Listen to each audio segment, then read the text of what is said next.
how to change WhatsApp profile picture. So hello guys, welcome back to my YouTube channel. In this quick tutorial, I'll be showing you how you can easily change WhatsApp profile picture. So first thing, just head over to your WhatsApp application, and once you're inside here, just click on this three dot icon over here. Once you have successfully logged into your account, at the top right corner, just press on this three dot icon over here and just click on settings.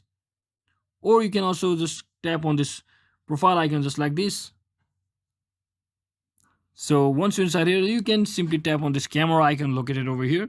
So you'll get the option either to actually delete your current profile picture or replace it with avatar, or simply choosing files from gallery, or you can also choose a live photo by simply clicking on the camera icon. So in this case I'll just use my gallery option and just select this photo over here, which I prefer, just like this, and select it accordingly and just click on done.